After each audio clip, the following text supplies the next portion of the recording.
न्यूयॉर्कच्या गजबजलेल्या मॅनहॅटन बेटावर हडसन नदीच्या काठी उभे आहे एक अनोखे संग्रहालय. अशा प्रकारचे संग्रहालय मी प्रथमच पाहिले. हे संग्रहालय तुम्हालाही नक्की आवडेल, म्हणून हा व्हिडिओ शेवटपर्यंत नक्की पहा. नमस्कार, मी डॉक्टर शुभदा पुरोहित. माझ्या यूट्यूब चॅनलवर आपणा सर्वांचे स्वागत आहे. आज आपण पाहणार आहोत न्यूयॉर्कमधील intrepid sea, air and space museum. हे संग्रहालय खऱ्या एअरक्राफ्ट कॅरियरवर बांधलेले आहे. यासाठी वापरलेले जे एअरक्राफ्ट कॅरियर आहे ते वर्ल्ड वॉर II व व्हिएतनाम वॉरमध्ये वापरण्यात आले होते.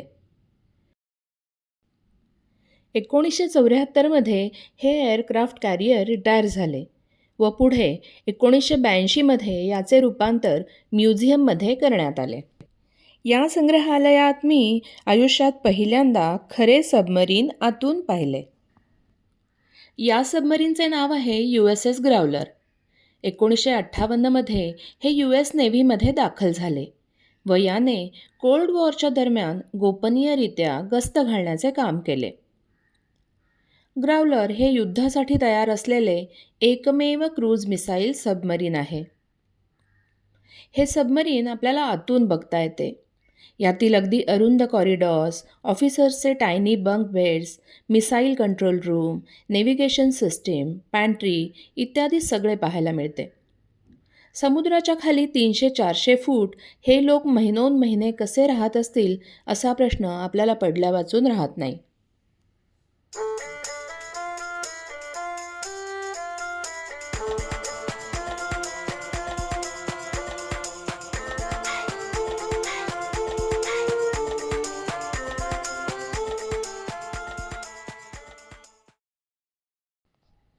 हे आहे एंटरप्राइज नावाचे स्पेस शटल, जे कधीच अवकाशात गेले नाही.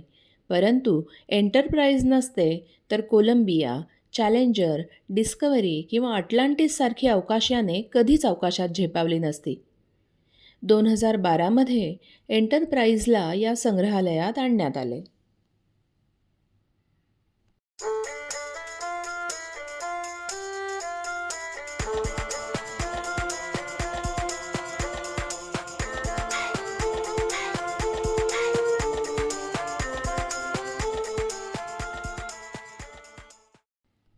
आपण जेव्हा या विमानवाहू जहाजाच्या फ्लाईट डेकवर जातो तेव्हा आपल्याला दिसतात असंख्य जुनी युद्धविमाने, जेट्स आणि हेलिकॉप्टर्स. इथे आपल्याला लॉकहीड A-12 ब्लॅकबर्ड पाहायला मिळते, जे जगातील सर्वात वेगवान गुप्तचर विमान आहे. हे विमान आवाजाच्या 3 पट वेगाने उडते.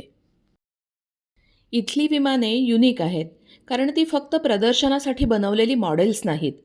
ती खऱ्या युद्धात उडालेली, अत्यंत धोकादायक मिशन्स पूर्ण केलेली आणि इतिहास बदलवू शकणाऱ्या तंत्रज्ञानाची जिवंत उदाहरणे आहेत. इथल्या प्रत्येक एअरक्राफ्टची स्वतःची कहाणी आहे. काहींनी समुद्रावरून टेक ऑफ केले, काहींनी शत्रूच्या रडारला चकवले, तर काहींनी अवकाशात जाणाऱ्या तंत्रज्ञानाची वाट सुरू केली.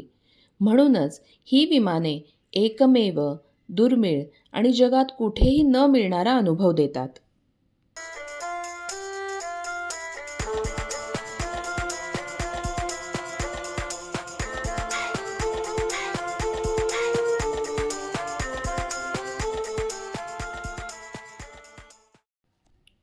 तुम्ही कधी न्यूयॉर्कला जाणार असाल तर इथल्या इंट्रेपिड म्युझियमला नक्की भेट द्या. धन्यवाद.